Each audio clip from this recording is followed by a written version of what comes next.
Welcome back to another Anatomical Jiu-Jitsu tutorial. We're going to go through rear naked chokes. We have our friend here. I just want to remind you that when it comes to a choke, it's actually strangulation, right? Because there's external pressure going inwards. There's nothing inside the throat choking the person from the inside. That's the difference. And we want to apply pressure along the blood vessels, the airways, and these receptors on the side of the neck. Cool? So, with a rear naked choke, let's look at a common defense first, because this is very important when we understand the mechanism. So what a lot of people do, which is a common mistake, when they start wrapping around here, the elbow is slightly to the side of the neck. Sometimes they even do this, which is not good because they're going to grab your arm, just armbar you over their shoulder. But regardless, they come here and they squeeze and squeeze and squeeze and squeeze and squeeze. And there is a bit of a choke on, but what's actually going on here most of the time is that people put pressure into the chest, then they squeeze everything. You are going to choke someone like that. It's just going to take a very, very long time. And even if I set up correctly here, I got my elbow in front of Ford's neck here. If he starts grabbing on the inside of my elbow here, he's actually pulling my elbow into his chest to free up his neck. That's the mistake that a lot of people make, is that they automatically just pull their elbow down there anyway, trying to choke someone while they just squeeze. That's actually his defense, is to pull the elbow down. We want the complete opposite. So, when we do a rear naked choke, I'm going to sweep my arm all the way through. My elbow needs to be directly in front of his chin, or underneath his chin, in front of his throat. From here, what we have to remember is that the airways sit right at the front here, and the blood vessels sit right on the side of the airways, like so. Now, what I need to do here is that if Ford is starting to tuck his neck like so, it's going to be very strong and he's going to be starting to defend. I need to elevate his neck. I need to stretch the top of his head to the ceiling so that I'm going to free up his neck. So I'm going to shrug up, and then I'm going to bring my elbow backwards and in. So it's a shrug, and then I'm bringing my elbow in. It's here, up, and then in.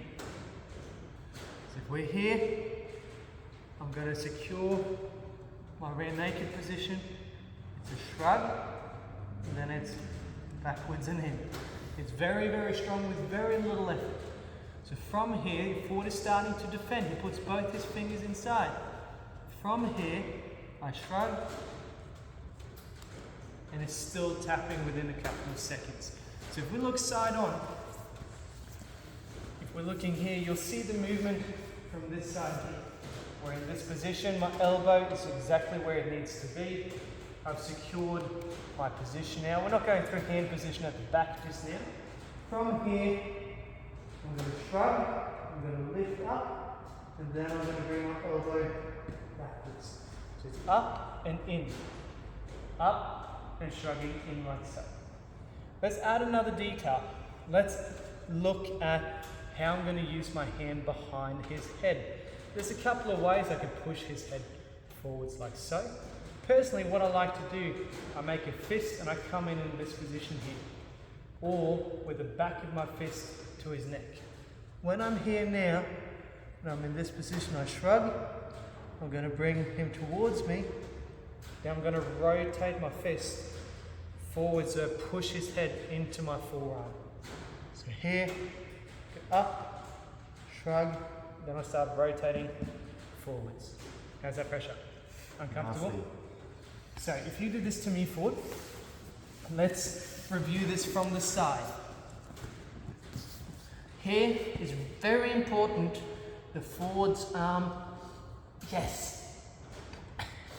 You can already see them choking very, very fast. From here, if I start defending here, this is going to be the telltale sign of a good rear naked choke. With one hand, he's going to shrug, and I'm going to choke. So Ford now secures his bicep, he feeds the hand behind.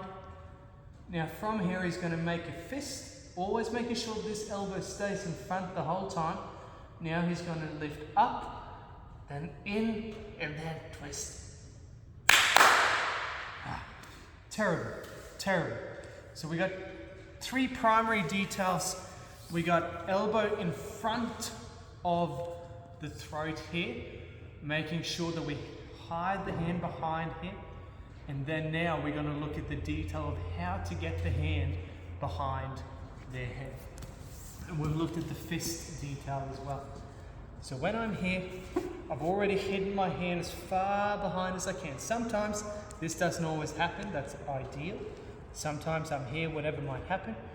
But I need to sneak my hand behind and grab my biceps. Very important. I don't want to come out in a big movement and grab my biceps here. I want to feed my hand behind and secure.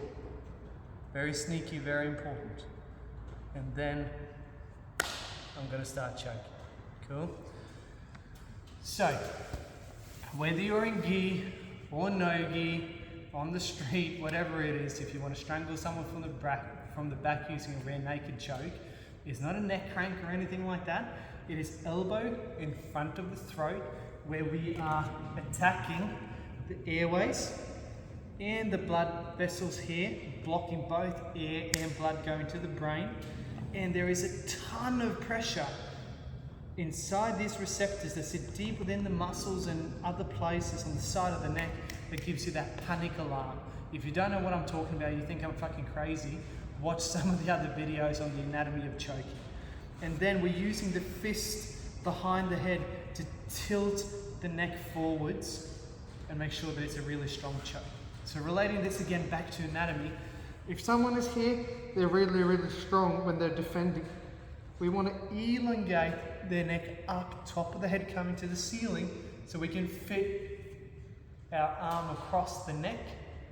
We need the elbow to be right in front because that's where the majority of pressure and choke is going to come from. We need pressure on the side for these receptors.